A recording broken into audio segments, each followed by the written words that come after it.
Alright guys, TacticalRab back again today. I hope you're all doing well and enjoying your day so far, and the interesting storylines here in the CDL certainly do continue. Going to talk about a couple of matches today, especially the new Subliners versus London Royal Ravens one, but also the OpTic guys on the podcast a few days ago talked about some interesting situations really with the CDL, maybe being kind of frustrated with the OpTic Call of Duty team streaming Valorant at the present time. Intrigued to get your thoughts in the comment section below. Like if you guys enjoy the video, subscribe if you are new as always, I greatly appreciate it. Already upset the channel, thank you very much indeed for doing that. Also there's some OpTic 27 years ago was born. Happy birthday, Damon Carabalo. Pretty remarkable stuff, because 27 years old in regular sports context isn't really too old at all, but it feels like Karma's been around for ages, as he most certainly has, retiring last year during the Modern Warfare season. I'm pretty sure it was like May sometime or something, so crazy to think about, to be honest, but yeah, pretty cool to see Karma still on the grind. You can see him on stream from time to time. It's always a good time. So of course we had 3 matches today. Going to talk about Toronto Ultra versus Seattle Surge tomorrow, if anything interesting happened in that one, but we are going to talk through the first 2, especially this first one, right, because London were huge underdogs here, and I was kind of surprised to see why, because earlier today I talked about that I think there was a very real possibility here that London came in to win this series. I thought that New York might just edge it in a game 5 or something, but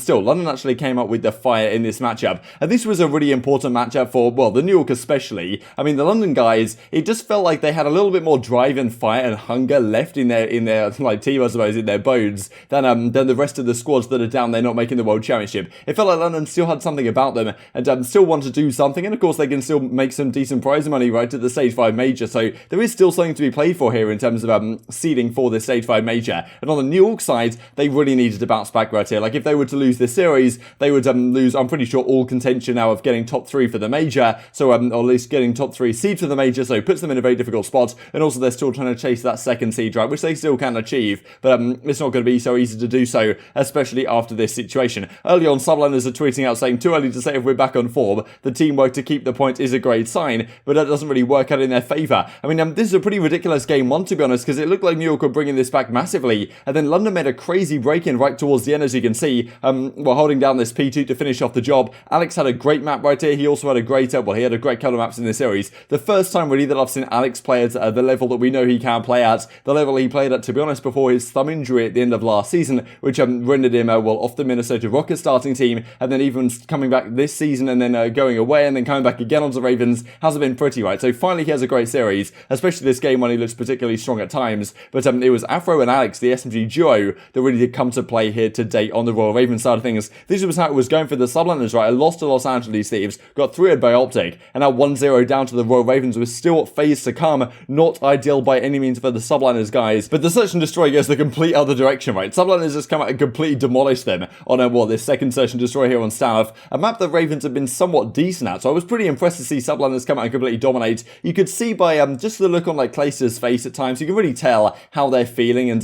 by looking at Clayster, to be honest, and if Clayster's, like, even when they won this massive map too, it didn't seem like they were particularly excited or hyped about it, and it just felt like the vibes really with the Subliners guys are somewhat off, and of course they bounced back pretty massively right here, a 6-0 domination really in the Search and Destroy, but then it was the London Royal Ravens that bounced back pretty emphatically in the control. This is not something I necessarily expected to see, especially on Raid, when New York have been solid, but this is the thing, right, if their hardpoint isn't so good, New York, their other game modes are a little bit suspect, and control especially, if you're New York and you want to compete with the likes of FaZe, that's really where they lost that grand final in the Stage 3 Major, was because their control was just nowhere near good enough, and they got bodied both maps they played it up against the Atlanta FaZe, and of course FaZe are going to do that to you in control, no doubt about it, but still, losing to Ravens like this was not a good sign by any means. And then in this game 4, as Brian Saint says, is Alex Mack. He had a monstrous map 4, but it is not good enough. It was a pretty incredible raid, to be honest. It honestly really felt like New York were going to throw it away. London had a fantastic chance to bring the crazy comeback, but New York just about closes out. They're squeaking out 250, 244, and still, I mean, Shawnee got massive, like, he got absolutely bodied, and Alex had a great map here at a 1.25 KD, so did Afro as well. Not enough, though, forces them to a game 5, and I don't know how often we see this, to be honest. London, first of all, they're awful at game 5s, at least in terms of records, as you can see right here, but I feel like there's a lot of times where the game 2 will just be a complete blowout in one direction, and then the game 5 is a very different story. I don't know how often this happens, but I feel like it happens more often than you would think maybe it should, because game 2 was 6-0, and then this game 5, like, London completely caught fire here on Moscow, and won 6-1. It wasn't even close at the end of the day, so really surprising in a way, like, really shocking, to be honest, for the Subliners to go down like this. They were looking so good not too long ago, but they've come into Stage 5 and it does not look good at all, right? They've lost to Thieves in a game 5 round 11, they've now lost to London here, they got completely destroyed by OpTic not too long ago, so Thieves now, Subliners, sorry, are now 0-3 in their group. They've still got FaZe to play. There's no way they're getting winners bracket right now, especially given the tiebreakers that the other teams have over them. So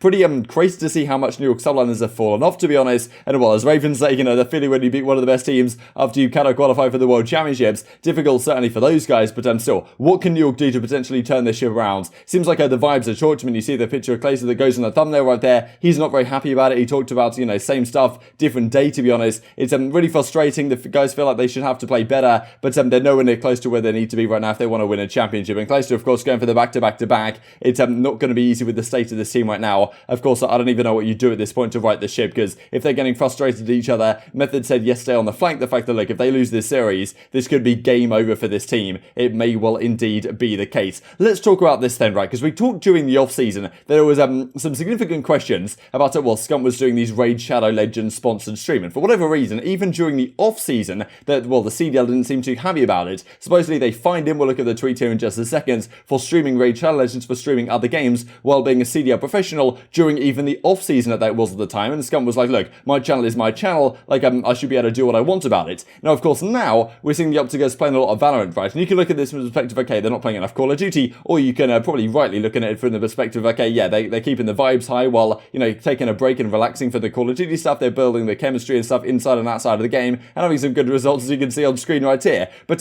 still, like, when Scump hops on to play Valorant and leaves playing Call of Duty Black Ops Cold War, then the viewership for Cold War absolutely plummets, and well, obviously Valorant goes up somewhat, but still, Scump is integral to the Black Ops Cold War viewership, not the Warzone stuff, but just the multiplayer stuff itself when he's streaming you know, League play or whatever happens to be going on. And the fact that he's streaming Valorant may be something of a concern to the CDL, especially given the fact that well, they weren't too happy about him doing the Raid Shadow Legends stuff last season. I don't know. Do you think that the league's gonna have a problem with them playing Valorant on stream? Yep. Yeah. Why? They had Call of Duty had 14,000 viewers last night at 3:31 a.m. I was up. Because COD, if you click on Cold War, Say that again. It had like 14.9K views. What, the CDL? No, like Twitch. all of Call of Duty, all of Cold War, everyone streaming Cold War. If Seth's not on, bro,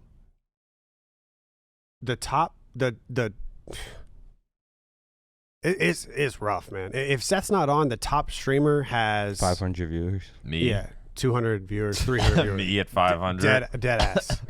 There is no way. I am not worried. There is no news. But it's a little bit concerning, right? That we have concerning. like some like big names playing, and the viewership is not up It's there. mad concerning. This is the most concerned I've ever been. Why I've been though? watching This because happens every time. It Yeah, doesn't. I feel like It doesn't I've happen heard every this time. year. So this is what he tweeted out at the time. I haven't spoken publicly of this really, but I was fined for playing Raid Shadow Legends during a sponsored stream. This came out on the 15th of November 2020. And well, as he says, like, it was even during the off season as well, which made it worse. My channels are my channels. And as the OpTic guys were saying right there, they're worried about the state of Call of Duty. First of all, because there's not many viewers actually watching Black Ops Cold War. All the Call of Duty fans have kind of gone to the Warzone side of things, which is certainly understandable the way things have gone as of late, and the way the CDL has run isn't exactly ideal from a Golden perspective. But well, who knows, right? I mean, Bosun here just saying, look, maybe they're going to get really frustrated about the fact that Scump is streaming Valorant. Are they going to say, look, you can't do that? Are they going to say, look, you have to stream Call of Duty? Because that's, of course, what they tried to do last off-season. And, of course, the Scump and the OpTic guys, I imagine, weren't particularly happy about this. And maybe now that things will be different with the Valorant stuff. But still, there's still some questions and some tension there in the air as to whether the CDL are actually going to, well, step in and say, look, well, Scump, you're not allowed to stream this because I don't even know if it's in your contract, right? I guess, I mean, if they can fine him for doing this during the off-season, maybe it was because it was a sponsored stream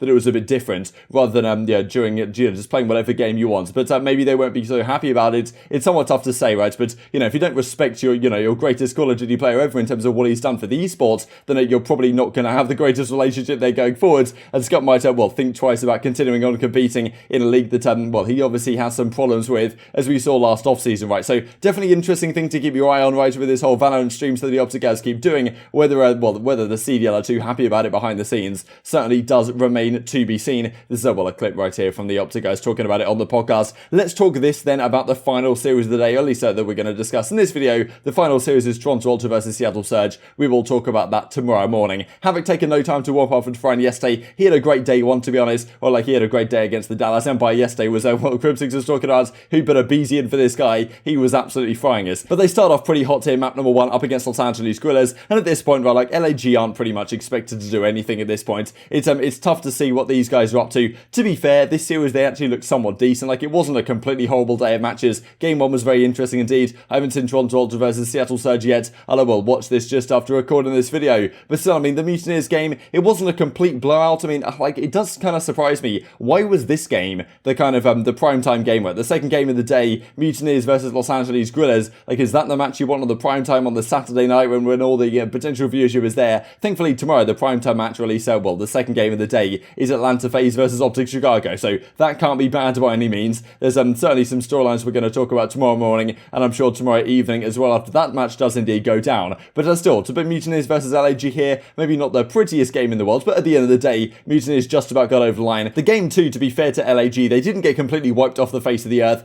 They did at least win a map right here, which is honestly impressive at this point. If LAG are winning a map, you're like, okay, fair play lads, you've actually done a decent job here. They take this one, this Moscow Search and Destroy for Mutineers. Wasn't well, kind of sloppy series to be honest for the Mutineers guys. They just about get the job done. I mean, it was the control again, like it was just so dominant. You see this quite a lot now in the controls. Early in the season, it was just all defensive wins. Now, like, thankfully, we're actually seeing some offenses come into play, and it's not, it doesn't go game by, it doesn't go round 5 every single time in control, but the better team usually gets the job done in the end. Certainly that was Mutineers right here. The coordination nowhere near to be found for Los Angeles Guerrilla size, and well, the final map goes to a Moscow hardpoint, and it looked like LAG could close this one outright, and this is the thing for me with that separates some of the teams that actually have potential to win and some of the teams that do not. There's some games like this that are always going to come down to the wire, and it's the better team that very often indeed clutches up. I mean, this looked like LAG should for sure bring this one back. They had a great setup going into that final hardpoint on P4. Skies gets like 2 kills out of nowhere, pops a 2-piece, gets like a 3rd out of the hill in a really important situation, and then they break in and finish off the job. I mean, it was just a situation that a better team wouldn't have let that happen, and well, it happens here, and Los Angeles Guerrillas throw it away pretty much, and their Florida Mutineers come and get the job done in 4. So intrigued to get thoughts on all this stuff in the comment section below. Hope you guys enjoyed the video. If you did enjoy it, I'd greatly appreciate a like on the video. It really helps out the YouTube algorithm to know you enjoyed this content. Other people like you may enjoy this content as well, and I've grown the competitive Call of Duty community. Thank you much as always, take care,